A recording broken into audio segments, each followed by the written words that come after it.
Okay, folks, we're going to get underway here. Okay, everybody seated.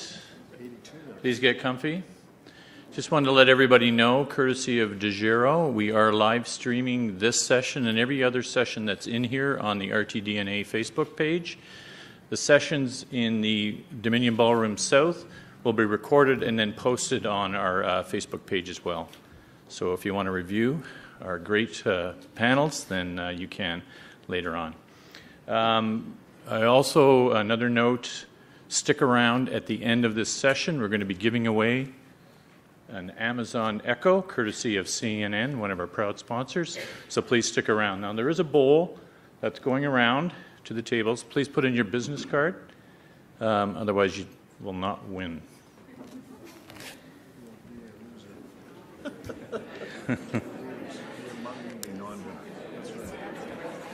Okay, if you were here last year, you will remember we presented a poll in partnership with IPSOS, asking Canadians if they trust mainstream media and could they spot fake news. Well, the good news was they do trust us, but they could not spot the fake news even though they said they could.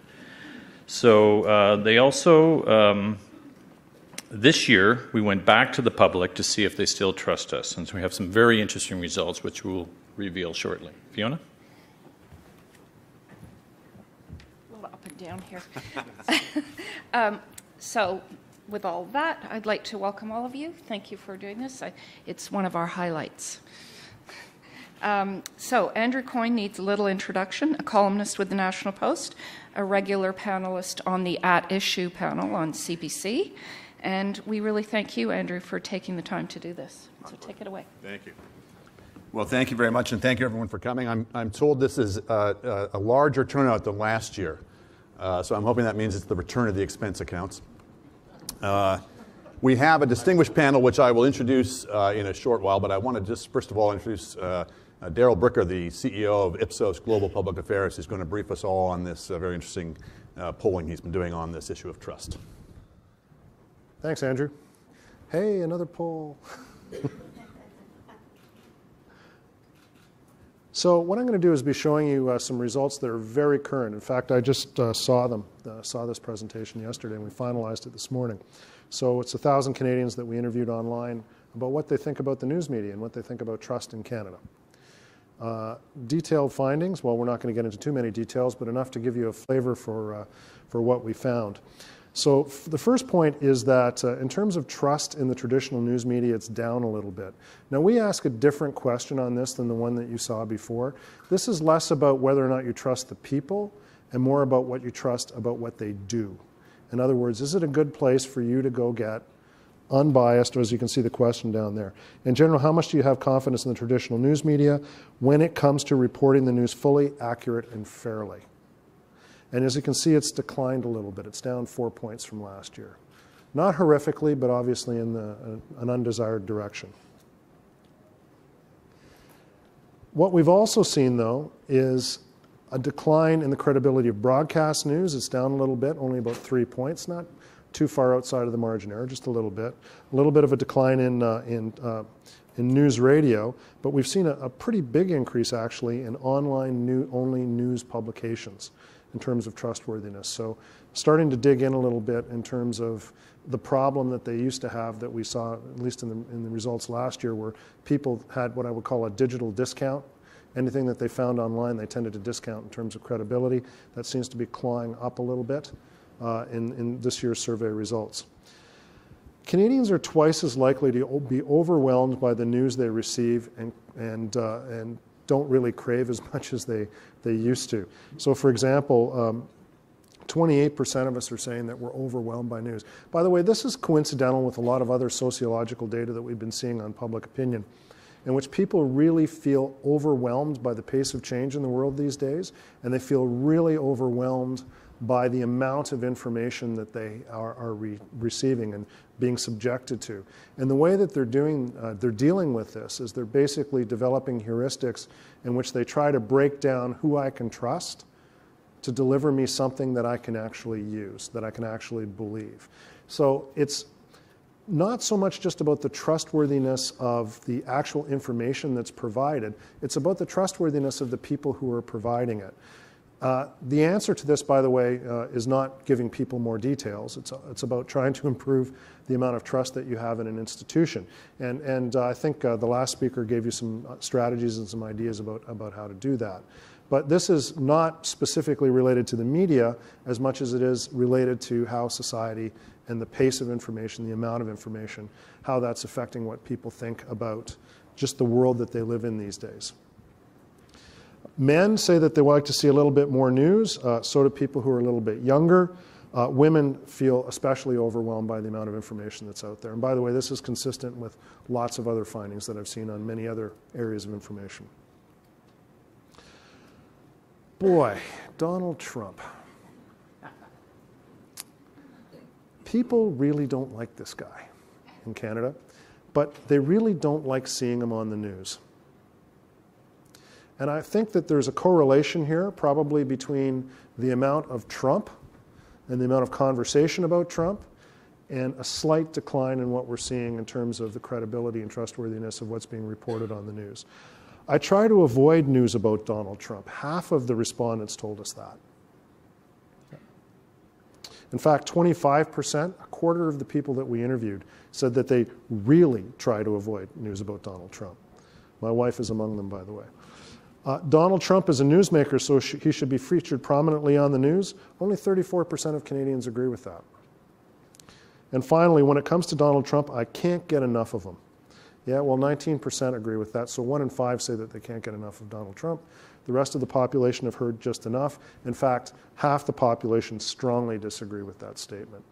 And I think the amount of Trump coverage that's happening all the time, there's so much Trump on television, that it's splattering over on the credibility of the institutions, of the broadcast media in particular.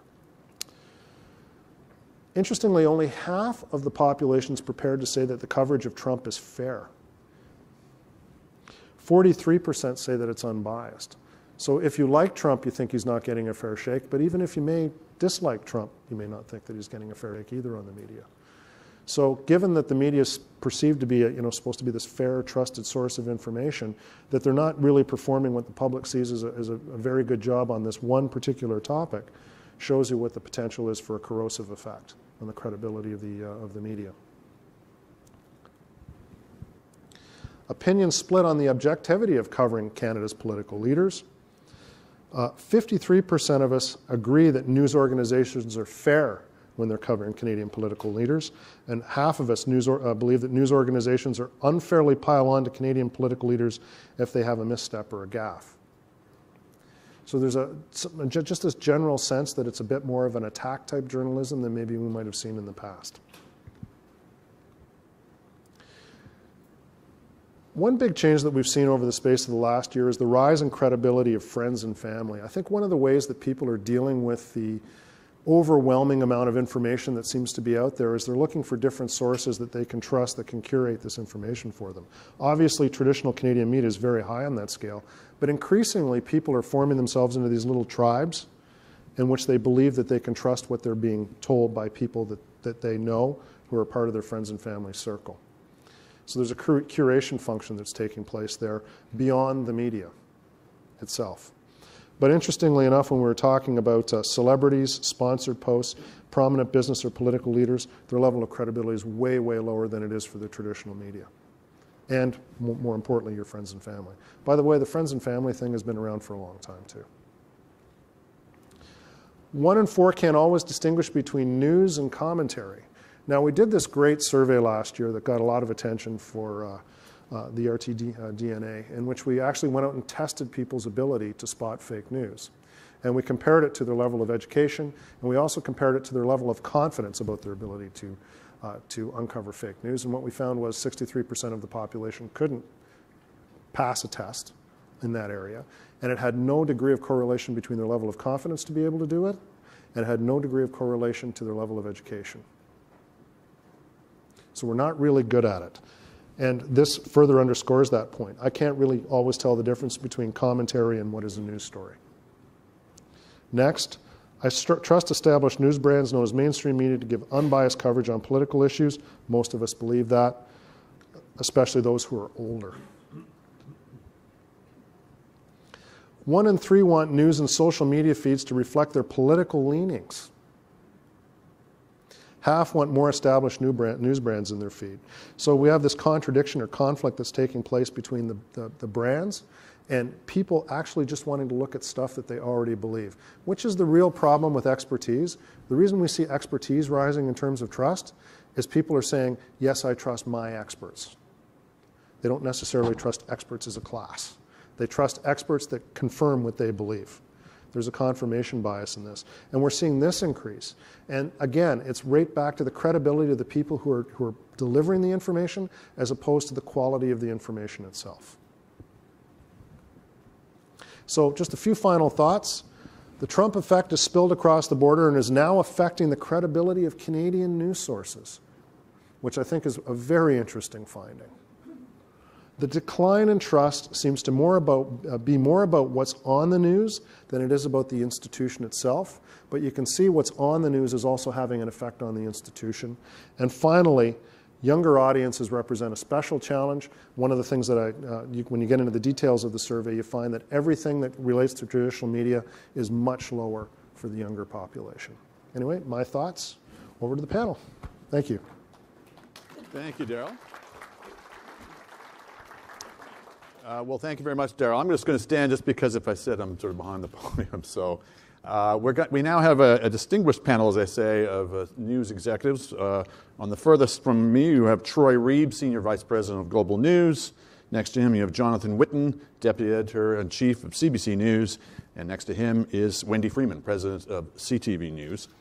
I have to say, Daryl, looking at your data, I'm actually more encouraged than discouraged, because if you waste any time on Twitter, as I sometimes do, you're regularly informed by correspondents that nobody trusts the media, and this story that I didn't like proves why you're all going out of business, and this kind of response. And of course, it's hard to argue against this if you're in our business, because you just sound defensive or like you're in denial. Of course, people trust us.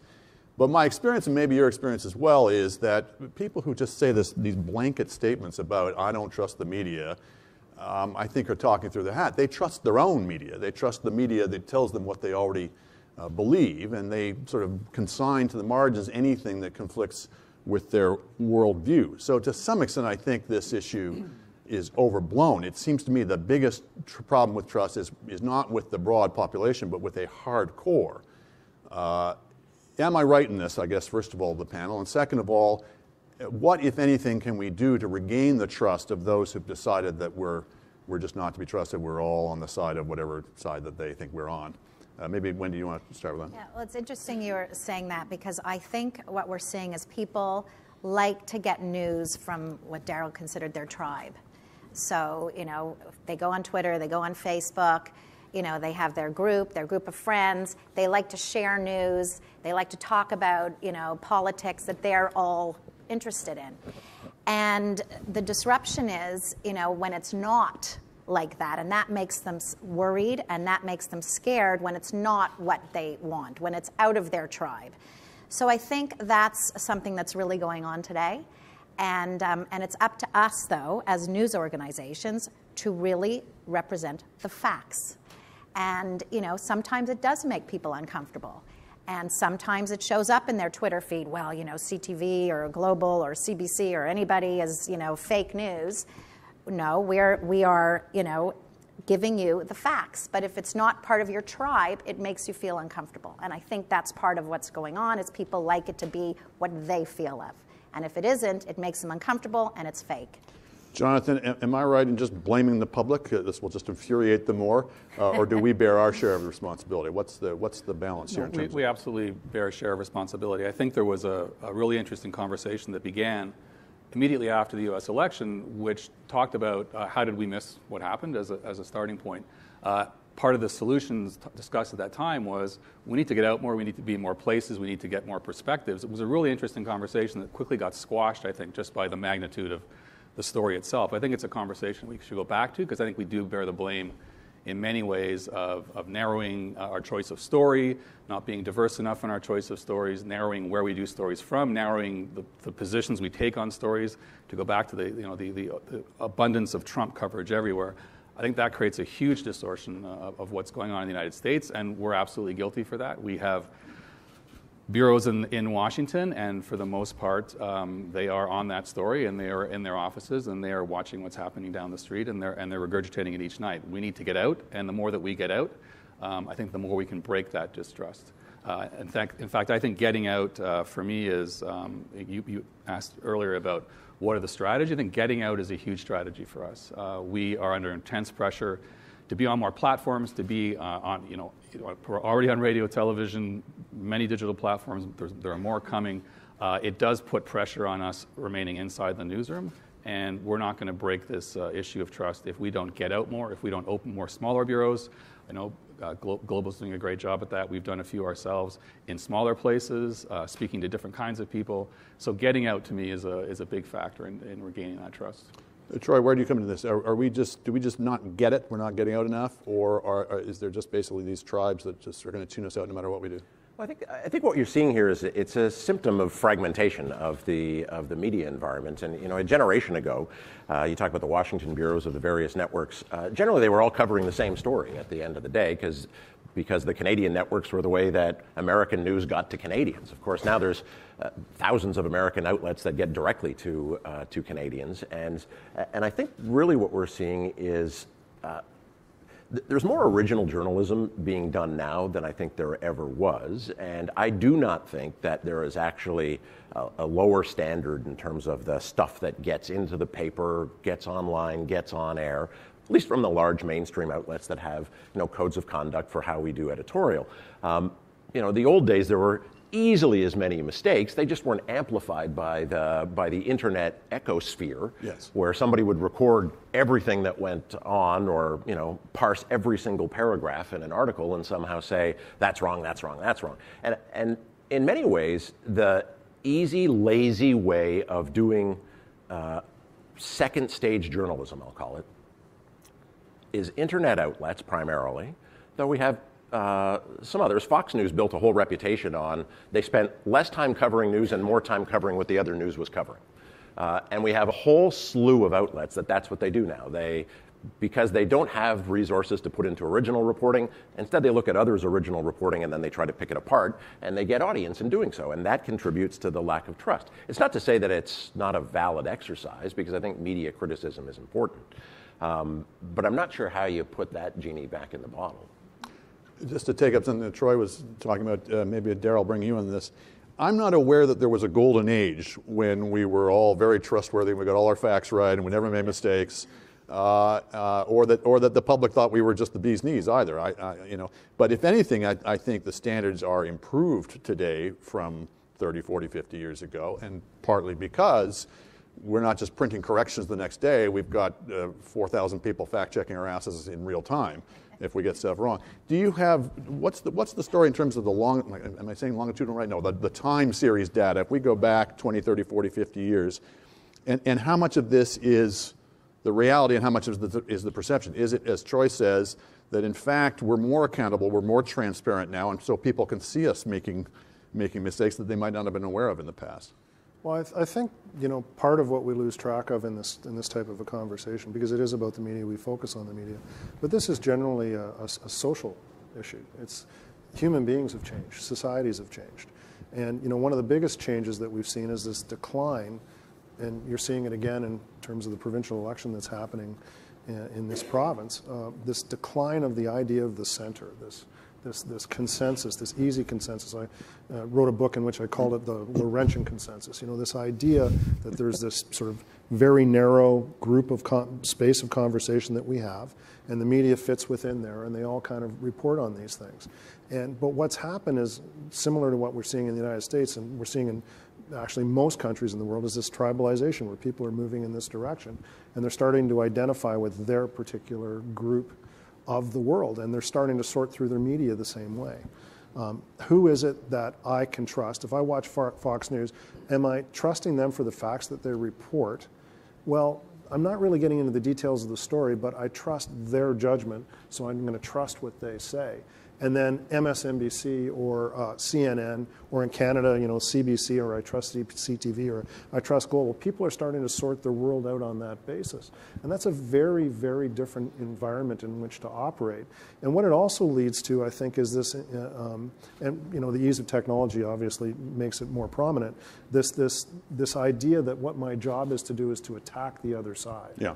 And so if I don't agree with the facts that are being presented by somebody else, I'm going to attack their facts and their credibility and try to bring down their trust level so anything that they report no longer has the impact that it used to have. So, I think people talk about the golden age, and there were higher levels of trust. I mean, there was certainly never perfect. Absolutely. But the difference then was that, if you lived in Ottawa, the Ottawa citizen was the shared set of facts from which the day's debates began. If you lived in the broader United States, Walter Cronkite's words were the shared set of facts for the next day. There wasn't, that second voice coming in as soon as Uncle Walty was done, somebody calling, bullshit, bullshit.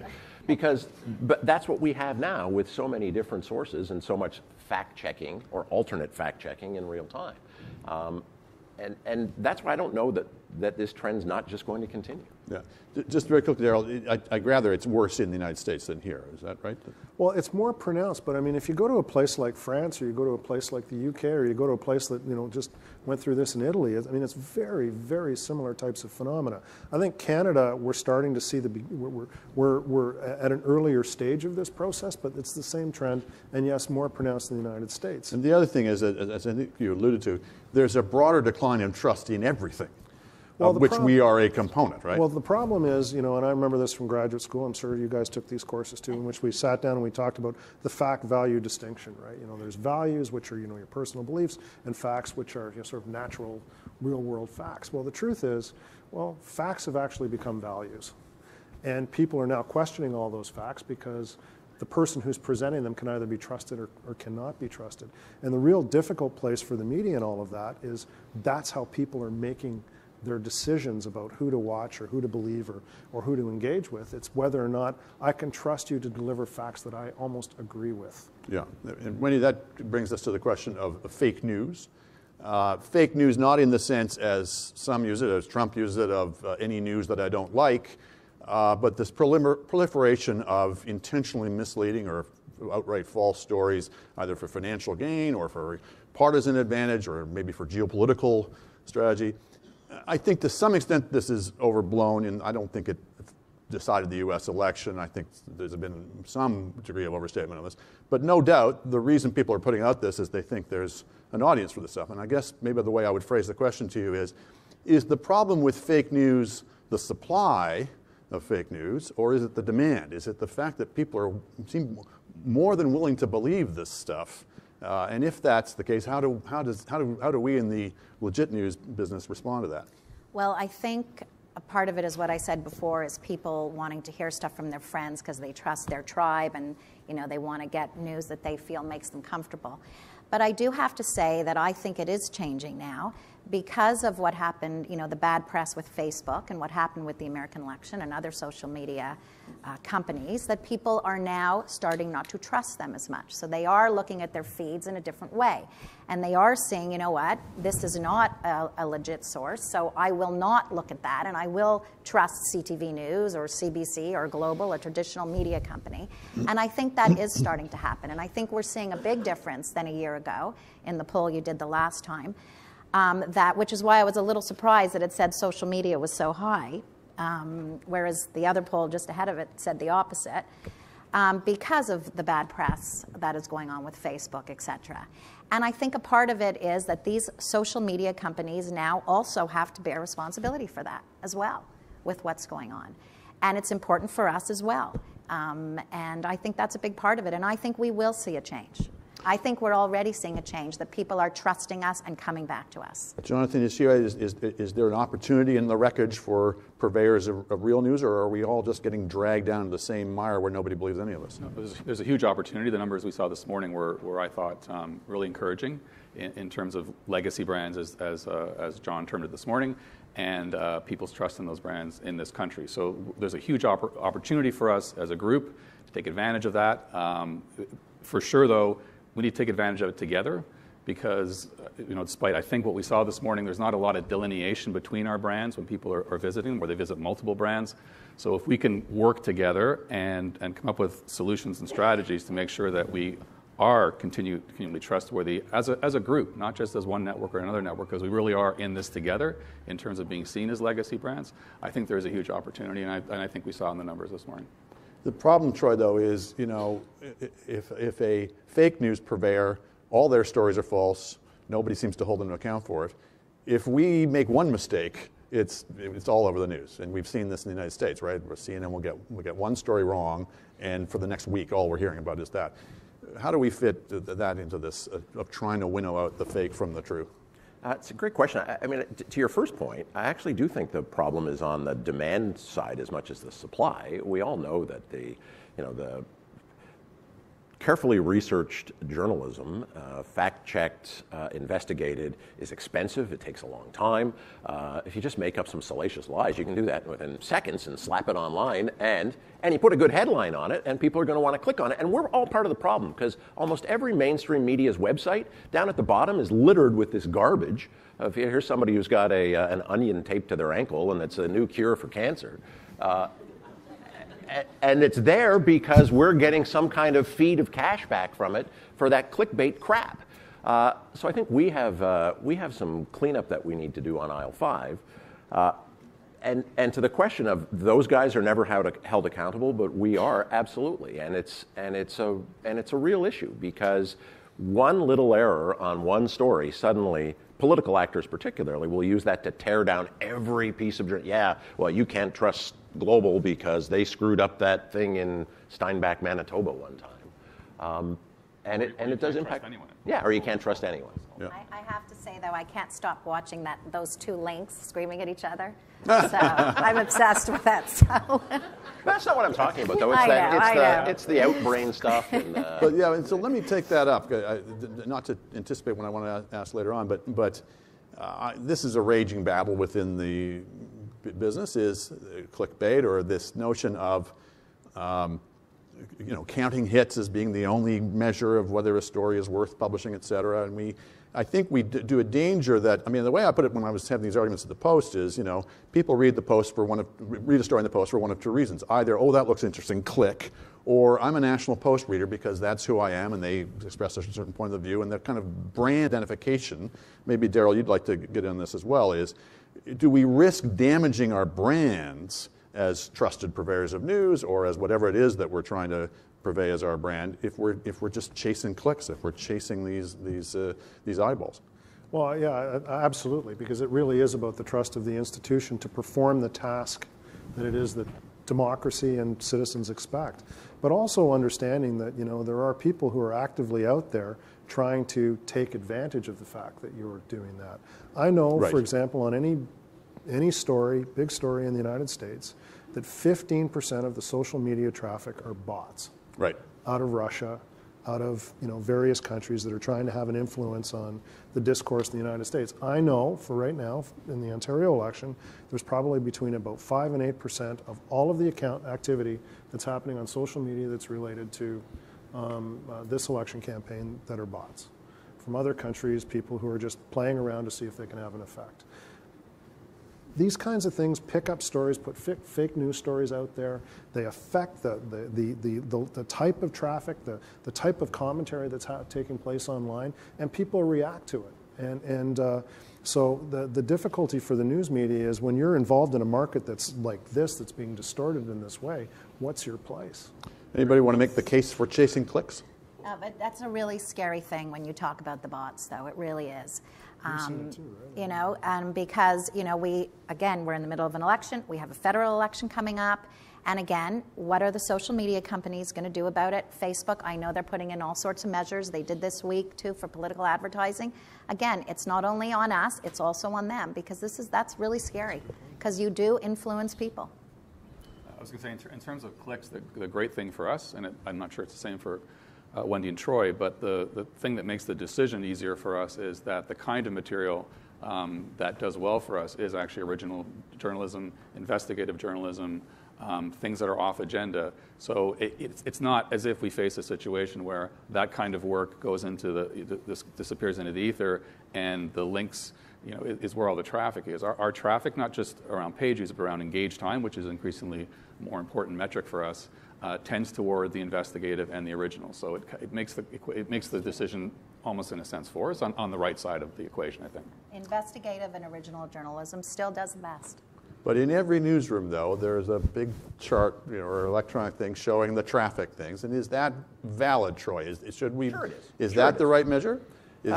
It's one of the right measures. Look, I think all of us as news organizations have always had to balance between how populist are you so that you can gain audience, and then how much public interest do you do once you gain that audience. Every newscast has, in television or radio, has always been a mixed plate of dessert and vegetables, because you have to get people engaged with the content. If you want to have any impact and serve the public interest, you can throw out a whole pile of stories, but if they're not headlined and if nobody's reading them, no matter how important they are to you, they're never going to have an impact. So you do have to chase audience, and clicks are important for monetization. The biggest challenge facing all of us is less about editorial. Every single news organization, by and large, in this country, I shouldn't say every single, but most major news organizations have as much or more audience than we ever have. I would say that's even true for Postmedia, whose struggles are well known. They are reaching more Canadians on more platforms than ever, but the business model has just cratered. So you do have to chase clicks to be able to get some kind of monetization and audience growth reach. Before we talk about the business model, I do want to talk a little bit about the Trump factor. Daryl, you talked about it a fair bit in your presentation, and it's a dilemma. It's a dilemma for a columnist, for example. One of the things you learn if you've done any time writing a column is you can't be outraged all the time about everything. You have to have a high C you can go to. How do you manage it? And how do I manage it? But you have to have a high C you can go to when things are really screwed up. Then someone comes along like Trump, who does 6 things a day that would qualify under most normal standards for the high C treatment.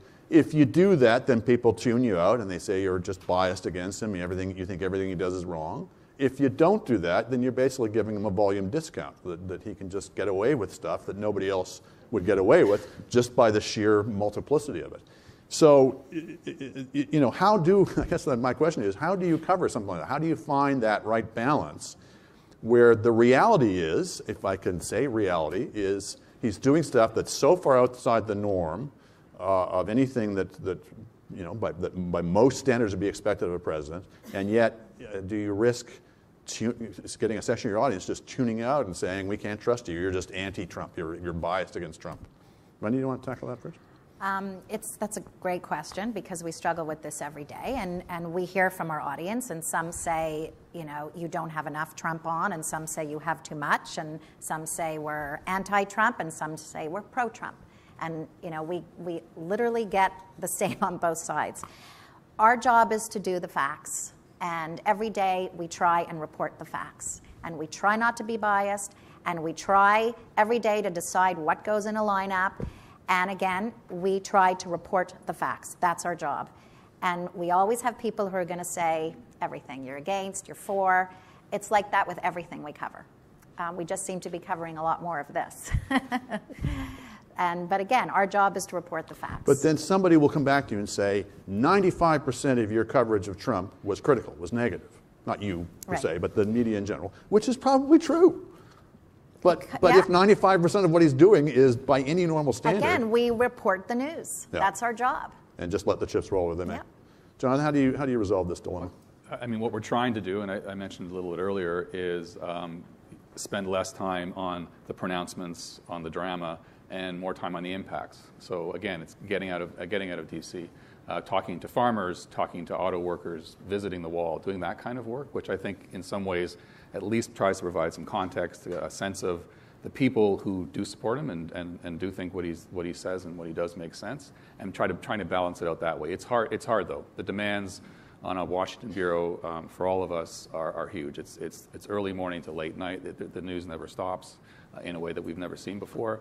And so it's not saying it's a challenge, but that is our strategy. We've actually taken our two main reporters there and sort of dedicated one to the stuff that flows and one to being able to dig in more, travel more, come back with material where you can actually get out of the capital and talk to people. There's a risk on the other side, though, isn't there, Troy? That I've seen some criticism of this, that the media have been trying to find that balance and wind up being too understanding. They wind up validating in the rush to reach the Trump voter. Yet, but I was about to say, I don't necessarily agree with that as an editorial strategy. I mean, we have to go out and find people who believe crazy ass lies that come from the White House.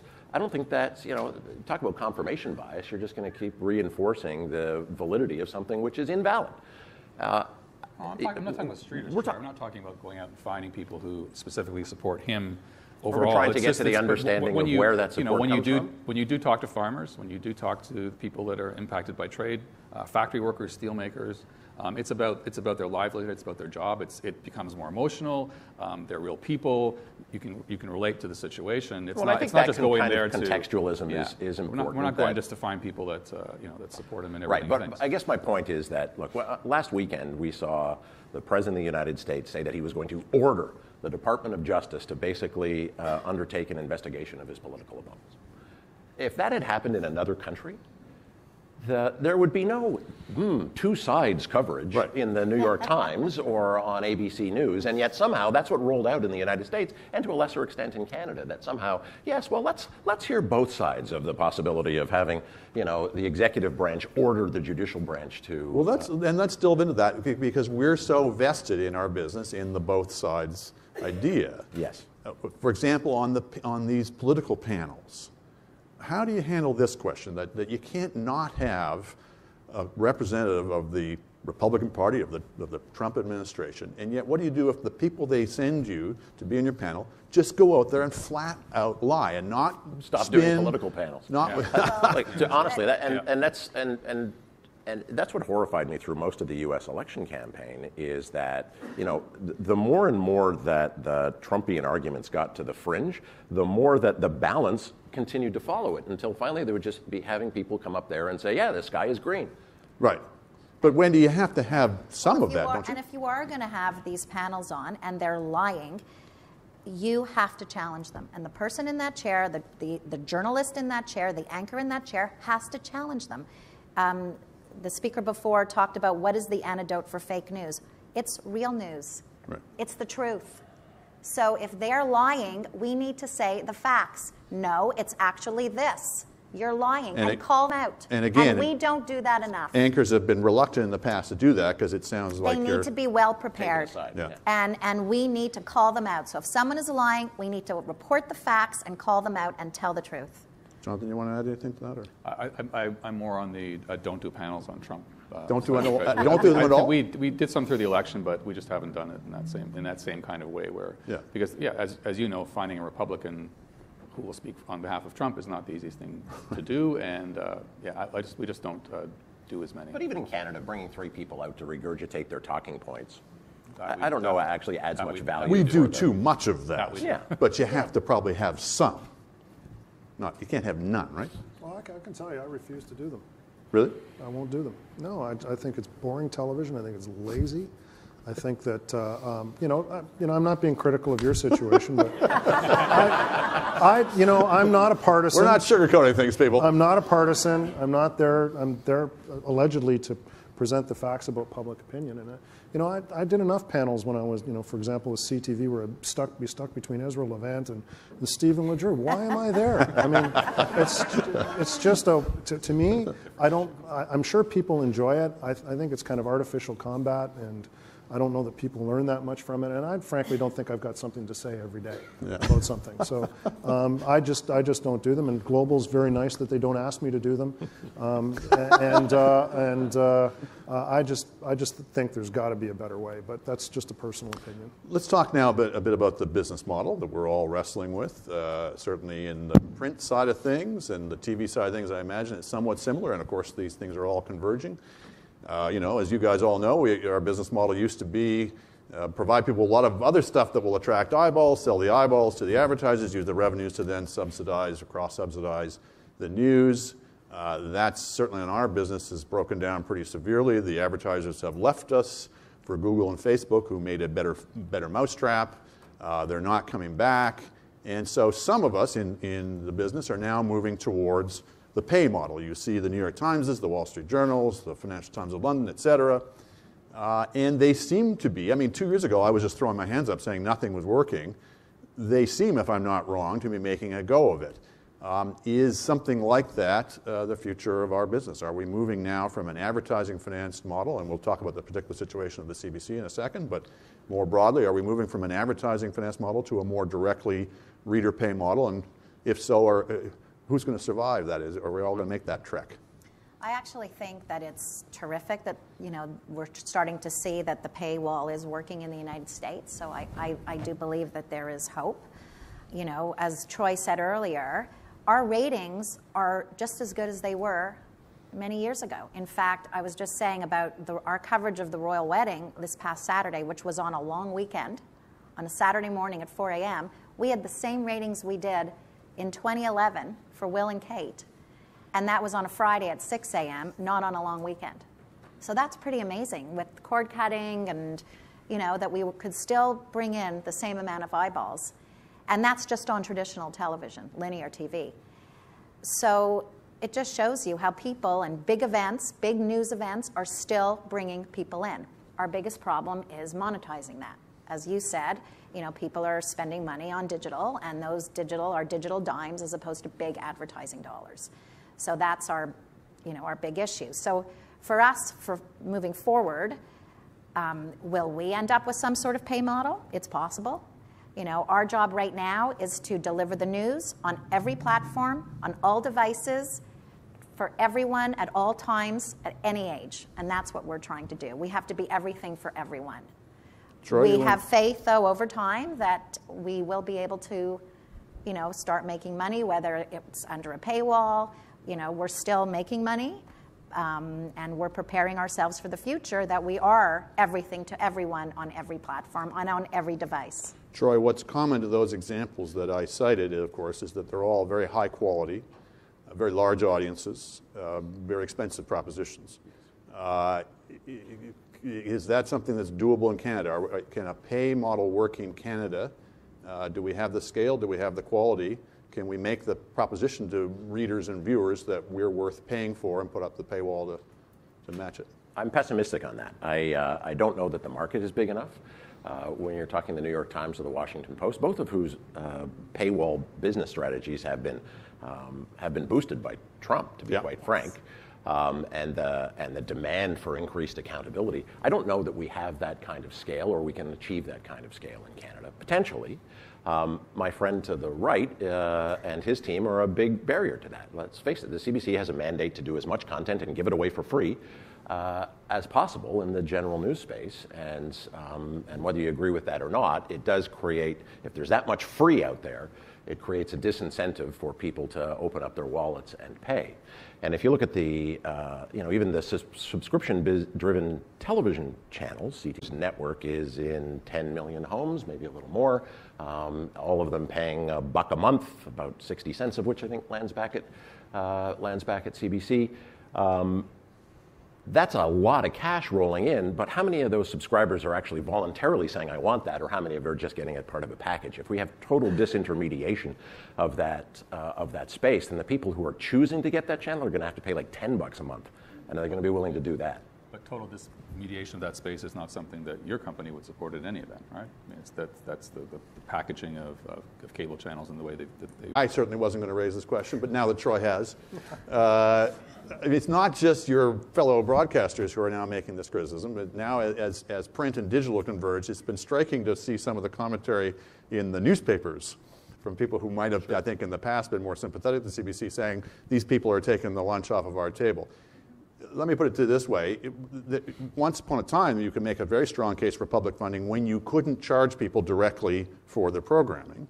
Now that you can, now that we've been in the age now for many years of pay TV, pay per program now, what's the argument against the CBC now moving to the same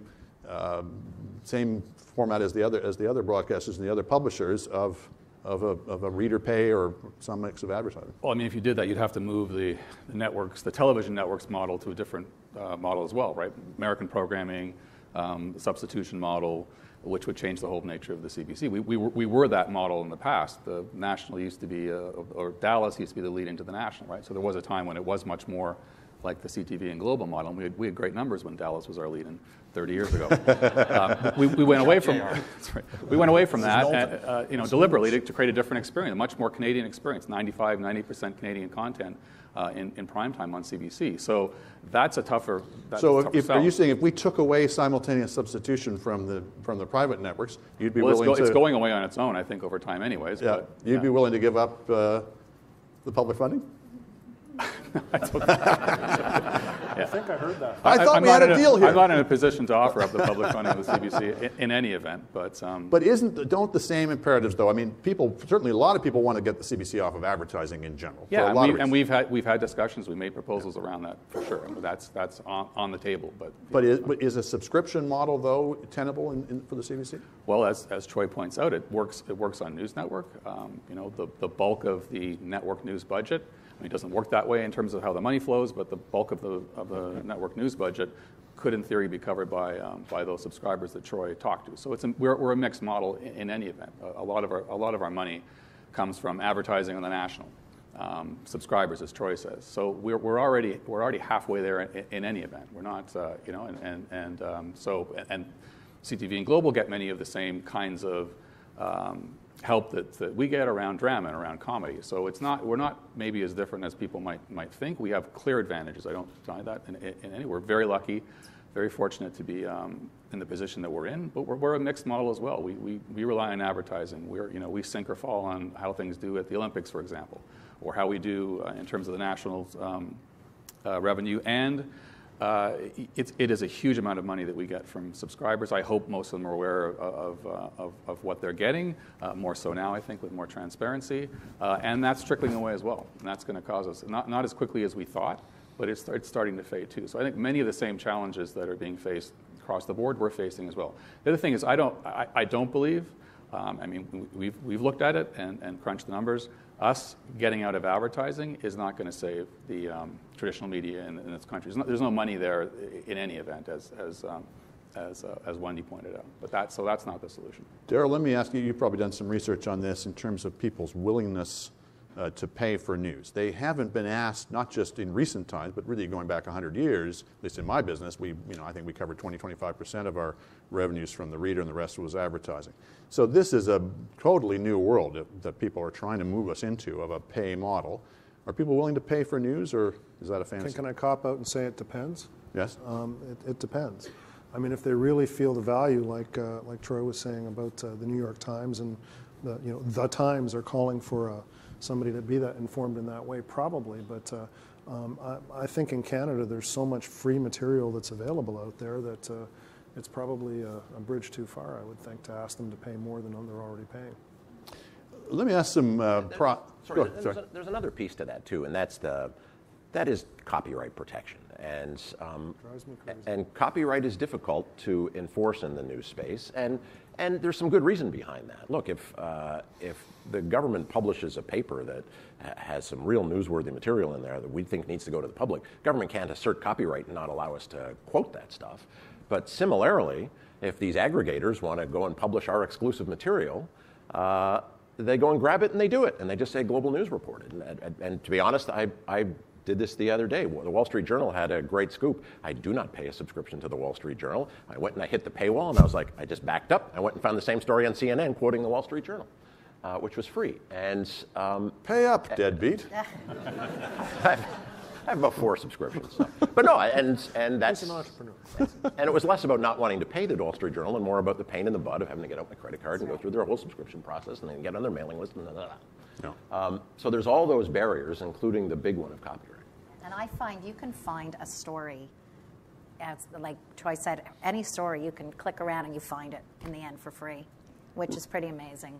If that's all you're after, yeah, that's right. I mean, if you want the sort of whole experience of, well, one of the things I've found subscribing now, again, to papers digitally is I'm rediscovering the pleasure of reading through the whole publication and getting that sort of sense of in the round of what they think I need to know. Let me ask you a bit about that, these process things. About one thing I wanted to know from you was you're now all in the, not just in the video and TV business, but as I mentioned, in the publishing business, in the text business, and I won't grind my teeth about that. Welcome to the trade. But how has that changed the way you cover news now? Does it change the way you shape and frame a story or your total news coverage? So the big way for us, and we're not there yet. We restructured our entire organization 8 months ago to get us there. But I think the way that it changes how we cover stories is in an extremely positive way. And that I think much of the broadcast journalism that we would do on a regular day is often melty type journalism. So not always, but sort of melting sources from different places. A compendium of the day's events in sound and video put together at the end of the day in 2 minutes. And it served us well for a long time. It has no value in digital. Nobody is going to go to anyone's site and click on a reporter's 2-minute piece from last night on what happened in Washington. It doesn't happen. So this is our drive to get out of the office, find stories that are interesting, unique stories, and it's that kind of material that drives incredible amounts of traffic. So I think it's been a great help in terms of really shifting the way that we look at stories. From a broadcast perspective, you're looking in the morning at how are we going to deal with this at 5 or 6 or 9. Digital groups of digital people in the newsroom, 5 years ago, are always talking about tomorrow. Today is taken care of to a certain extent through syndication partners. What are we doing tomorrow, and how do we get ahead of it? And so we think that's where we should all be. And so bringing that kind of digital ethos into the broadcast side of things, I think has been a huge help. I agree with Jonathan, but we're still in the video business. That is our first business. It always will be. We are in video. However, online, we've seen an opportunity. Again, our biggest stories online are our investigative, are ones that we do on our own. And that's a big priority for us, and we've seen that. I actually think a lot of people have asked us, how is it that globalnews.ca has had just the incredible growth that it's had over the last 8-9 years. It's really since the split of the old Can West assets, when one half went to Post Media and one half went to what became Shaw Media and now Chorus. And the interesting thing was that all of the online assets went to Post Media. And so we kind of started with a blank slate, and we didn't have a 24/7 television news channel. And we had an opportunity to sort of rebirth how we wanted to behave as a 24/7 organization, and made a very conscious decision to make online our 24/7 channel. And I think the growth has been driven by a focus not just on text, but on video, a lot of audio elements now, visual elements, a lot of photographs in the early going. And our stories, if you look at them, aren't constructed in the traditional newspaper way. Yes, we now have opinion columnists and a bunch of other stuff like that, but as they develop, we add in social media. We add in a lot of video, and that's where the better monetization happens, of course. And we made it a social first philosophy as opposed to focusing on apps and those kinds of things. And we went with social first as Facebook and Twitter and other feeds exploded. We exploded with them. Jonathan, they made me ask this question. But I think it's probably on a lot of people's minds, is the biggest news in the last year has been the revamping of the National. And a lot of people would say at this stage, it's not looking great. The numbers are, as I understand it, are down fairly significantly. I certainly hear a lot of criticism from people that they don't like this or that or the other thing. How much of that do you think is just the inevitable resistance to change? People don't like you when you move the crossword from page 12 to page 13. And how much of it do you think you need to retweak the format? Well, we're always retweaking. Okay, more than retweaking then. Revamping the revamping. The numbers aren't down significantly. I don't think that's fair to say. They are down, and they've been down for many years. The trend line is something that we've been watching for many years and worrying about. Daryl didn't show one of his slides from this morning, which shows which I thought was incredible, 7% drop in numbers of people who are watching broadcast news, which to me is huge.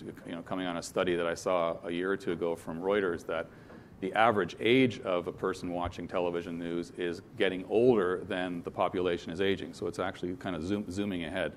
So these are scary things, and then they're things that we looked at when we decided to take on the program. How do we create something at 10 o'clock at night that people will come and watch, when in many cases they've seen much of what we have to offer during the day? I think there is an audience, our core audience, traditional audience, that felt comfortable with that format, even if in the last 10 years they had more access to technology, more access to information. The way that we had in a traditional way, much like CTV and Global's, taken 7 stories and done them 1, 2, 3, 4, 5, 6, 7. Compendium of the day pieces, always well done. So we knew there was an audience for that, and we knew there was a risk in alienating that audience. So I think part of what we're seeing is people feeling that traditional newscast isn't there anymore, and they often think we're not getting the news is one of the things that we hear. We do story count, check story count. It's actually not the case, but it's an impression, and so we kind of have to deal with that. But our goal was, we had several goals.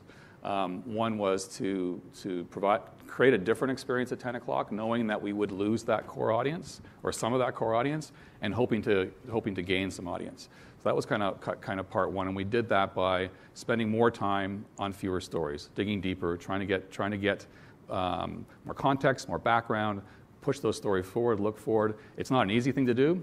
Same day in television news, we've had some great examples of it. We have nights where it's more of a challenge, but that was sort of part one of what we were trying to accomplish.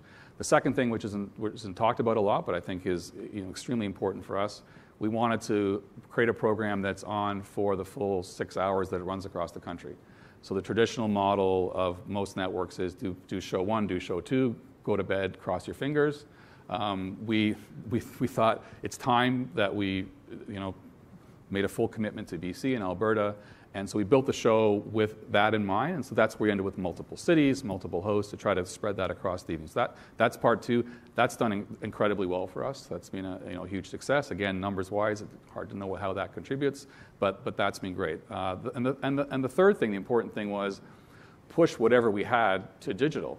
Again, seeing these numbers, 7% drops, looking at the trend lines, knowing that it was like annual newspaper number drops from 10 years ago, knowing that we're not long for the world. I feel I have no, in that format, I have no necessarily positive evidence to back this up, but it always felt to me that CTV, who do incredibly strong newscasts at 11 o'clock, gets stronger every year, will outlast us because they've got a TV watching audience. That network is a very strong network overall, and people who watch TV are on that network. So even though they're going to be buffeted by the same winds, I always felt that we would be the first to drop off the cliff. And so the digital part of this was huge. We push hard to YouTube, both full programs and chunking out parts of the program. Facebook is key to us. So we've doubled those numbers from last year on most social media platforms. So that's been a success for us as well. So just to follow up before I turn to your colleagues, is it steady as she goes then? You don't think any changes need to be made? No. As like I said, substantive, large changes, not tweaks. We're always changing, and there are things you can plan for, things you can't plan for. I think the beauty of the in our case, hour-long program, where you did have those 7 2-minute stories for the first half hour, chunkier things in the second half hour, was, from an industrial model perspective, fairly easy to create, fairly easy to change, fairly easy to manage, and there was a clarity in the audience about what to expect next. A program which is going to dig deeper into stories and do fewer stories and be a little bit more open about what it approaches on any given day the format is going to be a little bit, moving around a little bit, and I think that's leading to another complaint that we hear sometimes, which is it's not clear what's happening each night, right? There's not that clarity that you get in a straight format. So we're working on format. We're working on ways of providing more clarity without losing that flexibility, which we thought was really important when we relaunched it, and has helped us tell stories in different ways. Wendy and Troy, there are lots of media critics out there, media gurus. I'm sure you've talked to them from time to time, and a lot of them say, the whole idea of a single anchor is outmoded. Walter Cronkite is dead. We don't have people we trust implicitly anymore, and that nobody needs a nightly newscast anymore. People are watching, getting their news all day long. By the time it's on the nightly newscast, it's old news. Is that all hooey, or do you think the traditional newscast is here to stay? Or I think the traditional newscast is here to stay. We garner about 1.2 million viewers a night which is sometimes larger than we had 5-6 years ago. Again, we can still bring in the eyeballs. Let's not pretend that PVTs are up, I haven't gotten there yet. I haven't gotten there. Just haven't gotten there yet. Hang on, let me finish. Fake news. I'm saying, but the majority of our viewers are over the age of 55. And that is a huge challenge to us. Right. Do I think young people are watching at 11? Absolutely. They are not. Right. So our biggest challenge is, sorry, I touched my mic. Our biggest challenge is how do we bring in the younger eyeballs? And again, that means us doing things differently on the platforms that they want, and that's what we are trying to do. Do I think younger people will eventually tune in to watch an anchor at 11 o'clock? No, I don't. So that's why we need to be everything for everyone. We need to be there for the over 55 who are still watching us at 11, and then we also need to be there on our other mobile devices or anything else for the younger generation who don't know who the anchors are. Troy, you had an objection that I couldn't comprehend. What was it? Look, total television viewing is down. There's no doubt about it. People are moving to on-demand platforms, whether it's Netflix or just online viewing. And on-demand viewing in the news space is really, people consuming all day long on their phones. It's consuming on the websites. Newscast viewing is down across the board. It's down for CTV. It's down for us. It's down for CBC.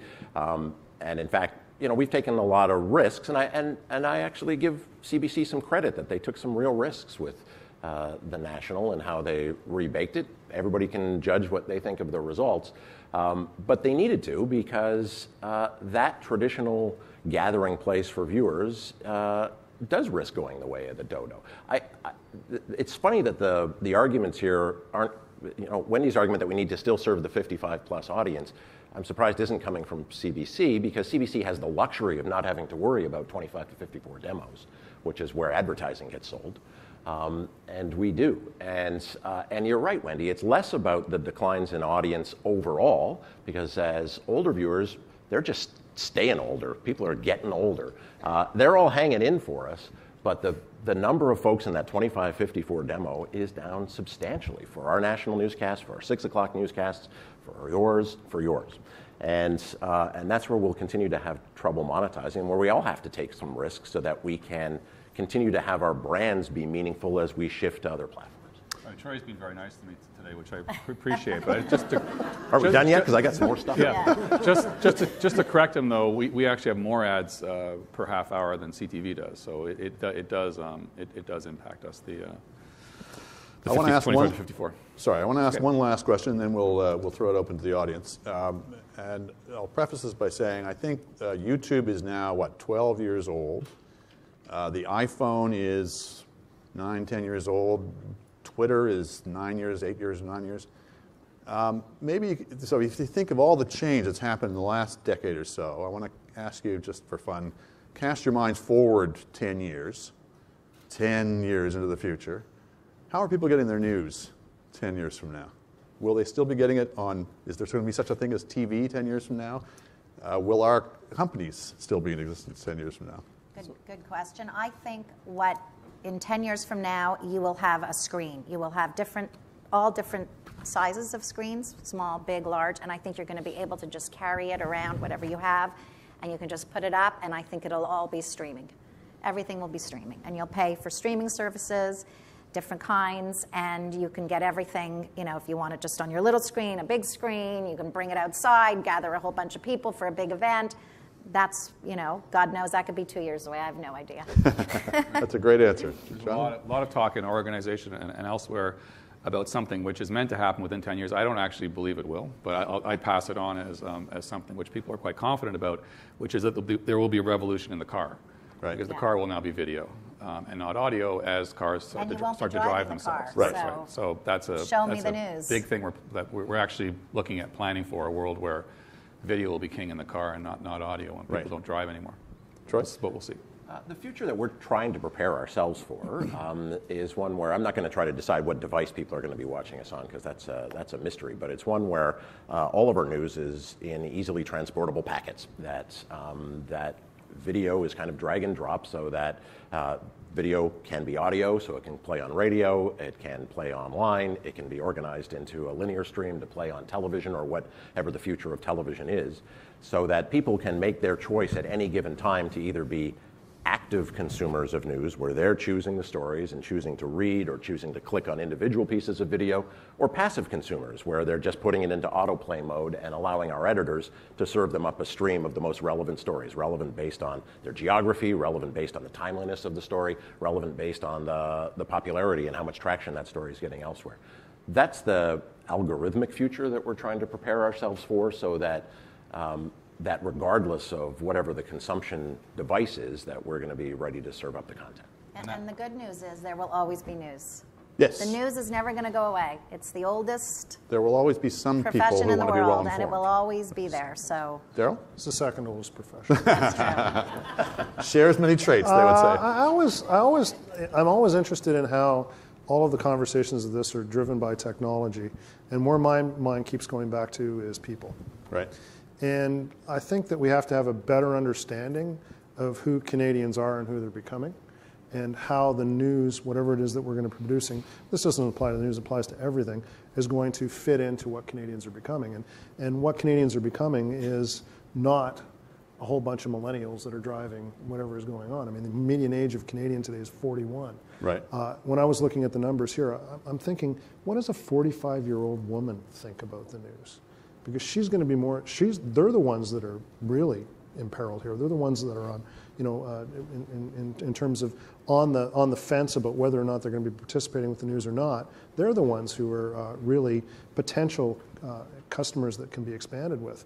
And as the Canadian population continues to age, I mean, the fastest growing segment of the Canadian population right now is people over the age of 100. Right.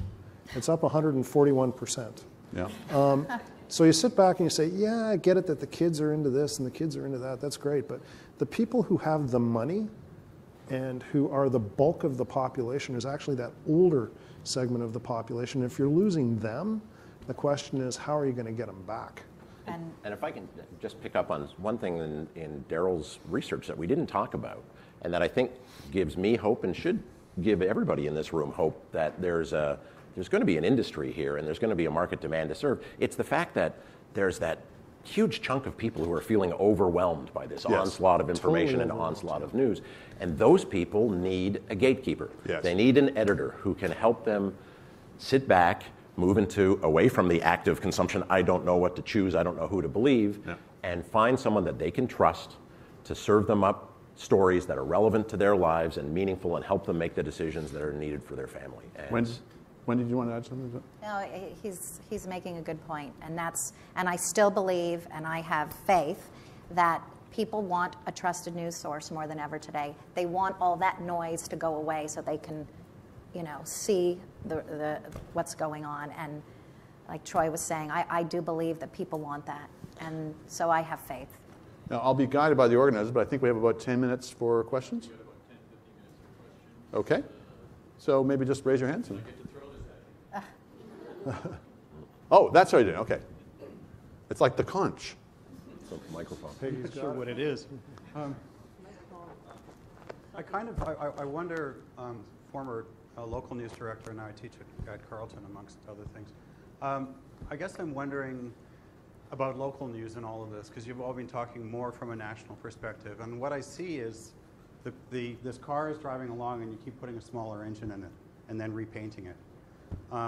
And to the point where sometimes in the summer there are 3, maybe 4, if they're lucky, reporters doing 2.5 hours of news, 3.5 hours of news a day. And so it's becoming, that product is becoming more and more watered down. Watered down. Less and less investigative. And you talked about how important investigative is. But the producers who are the lineup editors who are putting this show together every day are, you know, they're putting the screaming links out of necessity because they're trying to fill 2 hours. And especially when I heard the CRTC saying 2 hours, I thought, boy, wouldn't it be nice if they'd said half an hour, but bulk it up, put the engine back in. I just wondered about the concern that we're just getting too thin on the ground. I take it by the engine you mean revenues. No, I mean the engine to run the newsrooms. There are no reporters left. Yeah, but without the revenues, in other words. And I understand why it happened. Yeah. And I understand, you know, all of that stuff. But at some stage, you have to kind of look back, pump up the tires, and make sure that the local is driving this as well. And I just wondered Maybe Troy, you want to tackle that first? Are we asking local news to do too much with too little? I mean, I think we're, for better or for worse, we're a bit renowned for changing up the model of how to do local television. And first off, let's acknowledge that there was never a business model to do that much local television in Regina, for instance. Regina could support one daily newspaper. There was no way it could support 3 local television newsrooms, but that was a regulatory model that was put into place where all of those television operators would be able to make money in other ways, and therefore they would do the public service of local journalism. So that business model is all blown all to hell. And you make an excellent point. I remember in our Lethbridge newsroom at one time, Little Global Lethbridge, we were so busy creating newscasts on the weekends in Lethbridge, and we had such a thin staff that everybody was in the office putting together weekend newscasts and reading wire copy. No one was out covering the local news. So we flipped the model on its head. A lot of our viewers didn't like it because we've centralized some anchoring. But we took those positions and turned them back into reporters because the reporters are what are needed to not only drive those newscasts in the television environment, but to create content for online. And believe me, a lot of people who got into the business thinking they were going to be TV anchors, even if it was in a small market, weren't too happy either because they had to be out doing real journalism again. But we've put journalists back on the street, and it's important for us in terms of our overall business model.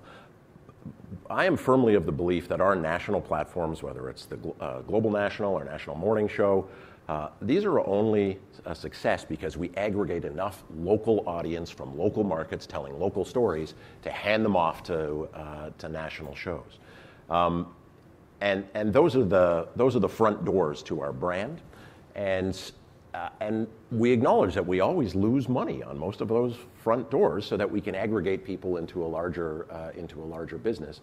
And so we're experimenting in this most recent round of restructuring that we've done. We've opened up 5 digital only, there's no television product connected to it, but digital only newsrooms in places like Guelph and Barrie, where they've lost their local papers, to do frontline journalism and open another local front door where, yeah, we're going to lose money on those first 2 clicks on the Guelph local coverage, but hopefully they hang around our site long enough to watch our national video, to interact with our political content, maybe see some clickbait of lynxes screaming at each other, and then we can turn those into a successful consumer. Anybody want to add anything to that? We're, like Troy, we're always experimenting, and again, for us as well, local is the backbone of our network. You know, without our local stations, you know, the network is nothing, and that's why it's so hard, because absolutely it's a challenge all the time, and we're always looking at new ways of doing things and experimenting, and we're going to still have to do that. We're nothing without them. John? I mean, local is huge at CBC News as well. It's you know, as Troy says, it's how things bubble up. It's where we got our information, and they're so important in their own communities. It's a hard thing to figure out because you can just see it, the numbers dropping and dropping. There are places in the country where CBC is the only outlet doing access to information requests anymore. Like it's getting really concerning on a lot of fronts. I wonder, and Troy and Wendy and I have spoken about this for maybe 2 minutes every 2 years, but it might be worth looking at pooling and looking at the kind, because even in a place where there's 3 or 4 reporters, the smallest places, they're all in the same stories, right? Like you look at, we often wonder something's happening in a news conference. There's 8 reporters from 8 different outlets there. In our newsrooms, there's 8 different people writing up that same story. Right. Now, there's all kinds of barriers to that. But I know we're open to it, and if that can help in some way, and at least diverting people to different stories, that might be useful. Very interesting. Next question. I'll let him choose. Sorry. One interesting model is what The Guardian is doing with their paywall, and there is no paywall, but they plea at the end of each one of their stories to contribute to The Guardian because of the content they're producing, and for some reason it's working for them. Would that ever be realistic in a Canadian market? Well, you're seeing that with La Presse, right? Isn't that what they're doing? They're going to do what The Guardian is doing. They're going non-profit, certainly. That's right. Yeah. But are they also going to have the sort of... I'm not sure. I thought it was similar to that. I could be wrong. I thought La Presse was doing something in that sort of vein. Anybody else want to handle that? I mean, we do see the sort of voluntary, the pleas for charity that come from some news organizations in Canada. And some of them are having some success with it. Normally they're playing the more niche space, especially niche political space. I think it would be difficult for us or for CTV, give your money to Bill, to pull that off. But I think there is some promise in those kinds of models where people who are passionate about the kind of reporting that gets provided are willing to contribute. But normally passions get aroused when you're doing confirmation bias. I think you are seeing The Rebel in can some tell you of, about that. I think you're seeing it in some of the American investigative shows in the U.S. I think they have joined with some companies and gotten some money to do some big investigations, but they're very transparent about it. You know, this was sponsored by, you know, the family of, and I think that's really important if you are going to do that. Is this the next question here? Yes, sorry, Jonathan. You said something, this was in the context of talking about the decline of the idea of the center and the decline of trust. And Jonathan, you said there's a huge opportunity if we work together. You mentioned now working together on FOIs. I'd just like to hear a little more about what that means for the working together part? Yeah, when you talked about traditional media, you know, that it isn't only about every organization trying to sort it out themselves. No, I think there's two things. There's the working together in a very literal way around our news gathering. We do it already to a certain extent in places like Ottawa and have done it for years. So there's that kind of working together so that we can use fewer resource for the commodity things that we have to do and free up more people to get out and talk to people and find original stories and break stories. So there's that part of it. What I was referring to earlier was just this notion that we're all in this together when it comes to trust, because if one of us falls down and does something stupid, there isn't that strong delineation between us as different networks, and so it hurts all of us. Right. So my point was only that we kind of need to work on it together and find the strategies together and be strong and vigilant together, because it taints us all when something happens. And I think that we're at a really interesting point with the CBC, and I'm pleased to hear you bring it up. Look, as a dyed-in-the-wool private broadcaster who has spent my career banging my head against the wall of why my tax dollars go to my competition, I will say this. Look, the CBC can no longer pretend it doesn't compete directly with private news organizations. It can't pretend it doesn't compete directly and eat the lunch of newspapers. But it has a public service mandate. And a lot of public service journalism is being threatened because of erosion of business models. And I think there is a real opportunity, there's new leadership at the CBC, to rethink what that public service mandate looks like vis-a-vis its relationship with other news organizations. And I fully respect we have the Canadian press in this country, which provides sort of baseline coverage that links a lot of news organizations together. But I don't see any reason the CBC can't take on a similar role where certain levels of local coverage in underserved areas, on underserved stories, where there's not as much market demand. If there's a true public service mandate, then do public service. Don't do clickbait that tries to compete with the Post. And we're open to that. And higher opinion columns. I agree on that one. I think Troy Reeb came dangerously close to saying something nice about the CBC there. Yeah. Backhanded, but still. Or just shut it down, which is also worse. Do we have time for more? Two more questions, and I'll let you choose. I've always wanted one of these. As a former TV anchor for Global and at one point CTV, I've got to ask this question. I've seen European models and models in Australia and BBC where there are no anchors, where the correspondents do their own anchoring and then pass it off to their colleague for another story. Is the TV anchor going to be irrelevant in this country 10 years down the road? Do we really need them anymore if we have our reporters do the stories themselves? I think the change that we made was, I would say, trying to get us halfway there. So increase the number of hosts, not a focus on a single person who is going to mediate everything, and which will allows the other ones to actually be reporters again. So from our perspective, we didn't go all the way, but we kind of went halfway there by saying, yeah, our hosts should be in the field, they should be reporting. I know Peter Mansbridge didn't do that reporting, but there was no time given his schedule. We've created capacity now for them to be out of the office, traveling, gathering stories, and so I'm not sure if it will ever go that far. I think some local stations have, even in Toronto, have experimented with that kind of model. But we've gone sort of halfway there, providing them more opportunity to be reporters. Yeah, there's no doubt. I mean, City TV is doing that in some markets. I think maybe in all of its markets, trying to go anchorless at certain times of the day with mixed degrees of success. Look, if you're a heritage, trusted, you have huge brand presence and you have a huge reputation around an anchor, there's still a heck of a lot of value in having that anchor there because there is some of that holdover Walter, Knowlton, Lloyd kind of view of anchors. If you're an upstart, maybe not. And regardless, and you'll know this very well, Ron, because your last job anchoring was for us, the asking price of anchors is dropping. And the asking price of good journalists is rising. Even in this difficult world, the asking price of people who do really good journalism and can really cut through, especially in a multi-platform way, is rising. And those people have the capacity to be hosts. Certainly in our last anchor change here in Toronto with Farah Nasser and Alan Carter, they are every day reporting their own stories and then inviting the other reporters in to tell their stories as well. So it is a mix. I don't think there'll ever be a situation where there'll ever be, the amount of time that someone like Lloyd Robertson or Walter Cronkite were anchors. And I think Lloyd was over almost 40 years in the anchor chair. That will never happen again. So it'll be interesting to see what the future is. We'll never see those years. I think we have one more question. It's over here. Over here, George.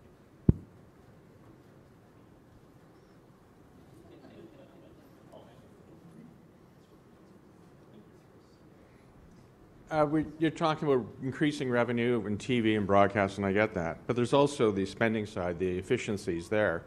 And it sort of follows on, it's part of the discussion here. Jonathan, why doesn't the CBC make its news video available to all broadcasters? Local stations, networks, it's public money. Why can't it be shared with everyone? I mean, I think still, as I mentioned earlier, we are still a mixed model. We rely on advertising revenue. We rely on cable subscriptions. So we're in this business as well, and so there's a competitive aspect that we have to keep in mind. Having said that, the conversation is one that we're open to having for sure, and whether it's done informally as it's done now or more formally, I think that we're open to any kind of conversation which would see us play a different kind of a role in the media environment. Anybody else want to? Okay. Well, I think it remains only for me to thank our panel, if we're ready for that. Troy Reeb, Jonathan Whitten, Wendy Freeman, and Darrell Bricker. Thank you very much. Over to you.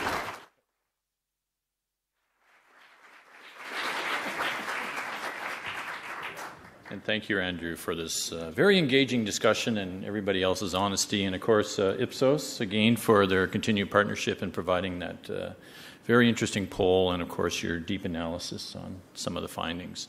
So just before we break for lunch, you're going to go outside. Hopefully, there's a really good crowd here. Really happy to see so many smiling faces and engagement.